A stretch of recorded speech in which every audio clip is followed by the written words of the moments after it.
Greetings, ladies and gentlemen, and welcome to this latest rendition of Tales from Outer Space. Taken from the subreddit HFY. All the relevant links will be down below.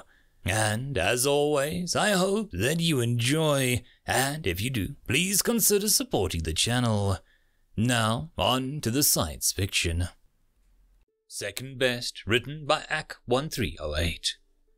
The bar was quiet. This time of day, there weren't many sapiens coming in for a drink. The nocturnals were all asleep, and the diurnals were out earning their salaries, which left two patrons sitting at the table nursing their drinks. Very different drinks, unsurprisingly. You know, it's been 10 years and I still can't figure it out. The speaker was a tall member of an avian species with a feathery crest. He was trying to keep it from flaring and drawing attention, with only middling success. His drink had been served in a conical mug designed for a beak-like mouth protrusions, as he had. It was chilled, and it bubbled slightly, giving off a sour odor. "Figure out one, Blue Wolf." The other sapient was shorter and stockier, apparently mammalian from the fur and the mobile ears. This one's drinks teemed and had a rainbow pattern on the surface like oil hot water. Blue Wolf heaved his narrow shoulders and his crest flared involuntarily as a sigh came out. "Damn it! How they want the damn war, that's what. How'd they do it, Tico? How?" Tico raised his head and looked directly at Blue Wolf, both ears flaring wide at the same time. "This is a trick question, Birdie." Giving his companion an evil glare, Blue Wolf took a drink from his mug. "No," he said once as he'd set his mug down again. "It isn't. I'd really like to know how the humans kick our asses. It's not like they're the best in the galaxy at anything." Tilting his glass in his turn, Tico downed a good portion of his drink. "Well, no, but then again, yes. See, they're not the best at piloting." Blue Wolf's crest flared again, this time with pride. "Damn right! We're the ruling champions there, no questions." "Yeah, you are," Tico agreed, "but that wasn't the point. What I was going to say was that while they're not the best, they're definitely the second best." "And so, flapping what?" Blue Wolf spread his feathered arms wide. "A Terran fighter squadron runs into our squadrons. You know who's gonna go down for the count, and it ain't the Gelder. We'll fly damn rings around them." Tico sighed. "Let me see if I can't clear things up. Who's the most technologically advanced species in the compact, and who's the second most advanced?" "That's easy," Blue Wolf snorted. "The Astropico and the humans." From the tone of his voice as he spoke, a seed of doubt was creeping into his mind. Tico ignored it and kept going. "Who's the best at espionage and intel gathering, and who's the second best?" Blue Wolf frowned. I guess the Delpo and the humans." "Correct," Tico didn't smile. "Diplomacy, Knorth and the humans. Ferocity in battle, the Rathach and the humans. Endurance, Gnoth and the humans." Tico paused to take a drink. "Are you understanding it yet?" he asked. "Humans are second best at everything, which means that while yes, they aren't the best at anything, they can beat us in all but our specialty. And if they can figure out a way to not have to face us in our specialty, which they're sneaky enough to do," mumbled Blue Wolf. "Precisely. I once overheard a human say that being second best just meant that they'd have to try a little harder. At the time, I thought he was joking. But being second best in everything means that they can choose their options very carefully indeed. All they had to do was make sure that the battles that they fought didn't involve their opponent's specialty." Tico spread his hands. "So, there you have it." Blue Wolf groaned. "What you're saying is that they won because they were second best, not despite it." Tico's grin was human-like enough to be irritating, while containing no mirth at all. "As the Terrans say, you hit the nail on the head." slumping back in his chair, Bluebot put one feathered arm over his face. "Terrence!" was a curse. "Who even thinks like that?" Ticker smirked. "You said it yourself." "Terrence, they think like that all the time." The hurled mug whisked over his head as he ducked and shattered against the far wall, but by then he was too laughing to care. End of story. Story number 2. A Human in the Engine Room, written by Dicemonger. Captain Craddock opened up the door to the engine room, dreading what she would find. She knew the port engine had been on fire, but she hadn't had time to do a proper inventory of what else might have been damaged.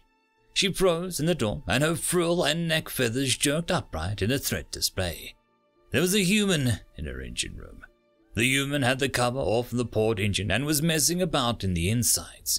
An isolated part of her brain noted that the outer shell of the engine was merely mildly singed, and that everything else looked undamaged. But there was a very small, logical, and deductive voice that was mostly drowned out by the flood of combat chemicals and internal screaming that she was currently experiencing. The human noticed her and turned to face the door. It extended a hand in her direction. "Oh, hey! You must be the captain, right? The sound of the human's voice was cut off as Kralik hammered the door's lock button, and the plasteel hatch slammed shut.